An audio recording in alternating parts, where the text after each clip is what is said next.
Do you want to see something freaking hilarious? It's so funny.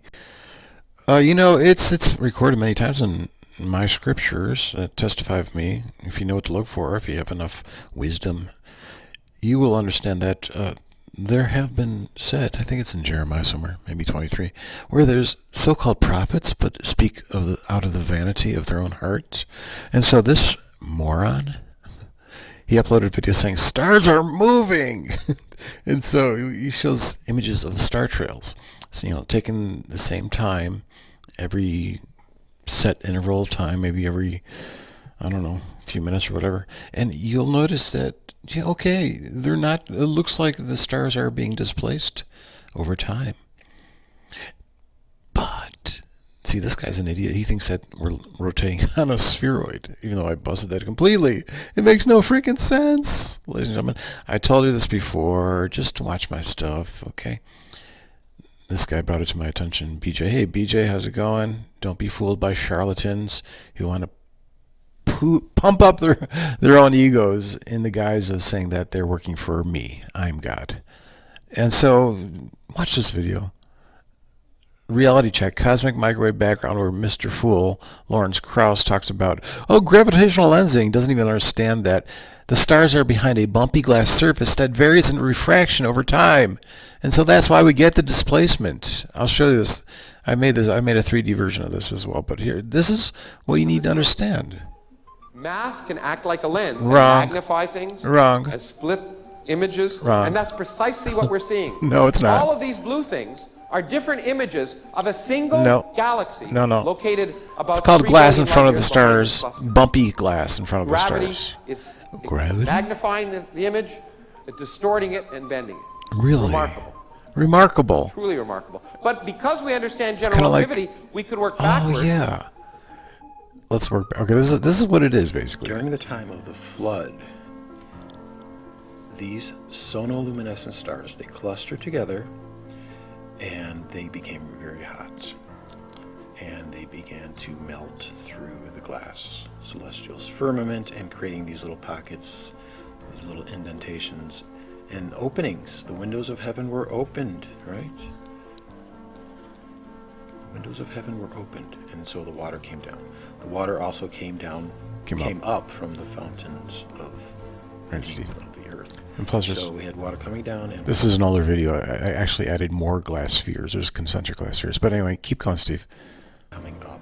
And so after the water came down and after the sand came down too, the sand is what created this secondary firmament at 100 kilometers, which actually pushed the water down. That's why we have the rainbow, because the sun is within this region here. Yeah. Come on. So the sun keep is only a half sphere. Talk about the bumpy glass. Operating on curved light. Come on. And so that's why we see rainbows, because the sun is being dispersed through this glass medium. Come on. And being projected. Come on. Say it. The raindrops are not the source of the rainbow. But anyway, going back to the celestial sphere, glass sky. Yes. It healed back together. Yes. Congealed.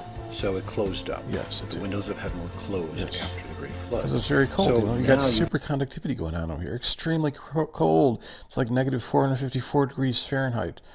Super cold. So that's why we have the levitating celestial sphere right in the center. But as it healed back together, this bumpy glass surface, it became bumpy now. Before the flood, it was smooth.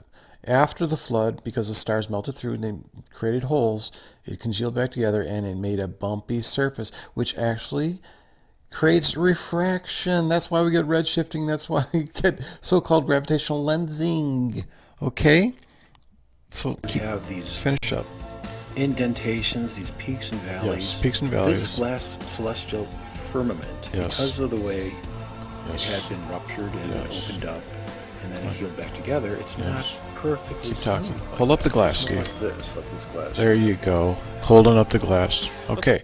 Now let me explain to you how this is easily replicated with 3D. Okay, I just simply have a celestial sphere. I mapped some stars I took off of Google, and then I put a glass sphere that's bumpy on the outside of the smooth glass sphere. So you see how the bumpiness of that? And so I added refraction to that. Actually, it's 2.5, but it varies over time as well. And so I vary the refractive index over time. There's refraction off, there's it on. And so I rendered, about 70 frames of this. And then you bring them into After Effects, which I did over here.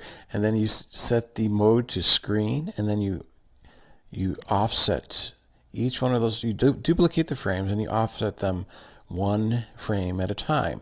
And so when you scrub your time bar, like way over here, like frame 51, 52, you look at that. Look at that. See that line right there versus this line right there. See how it appears that it is rotating over time.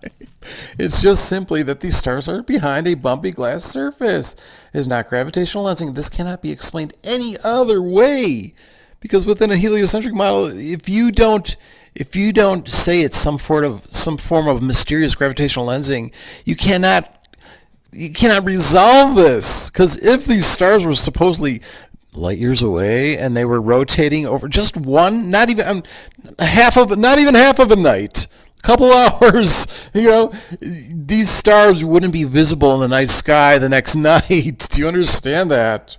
Look at that one. There's another offset.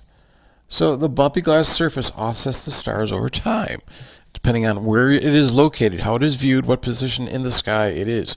Look at this one there. That one. Down to down. Or this one. Down to down. So laugh with me. Watch my previous video where I say, he who laughs last, laughs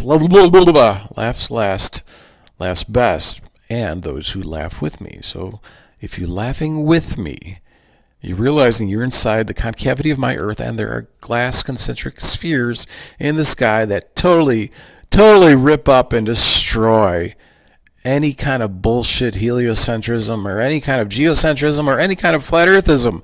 It's all bullshit. Thanks for watching.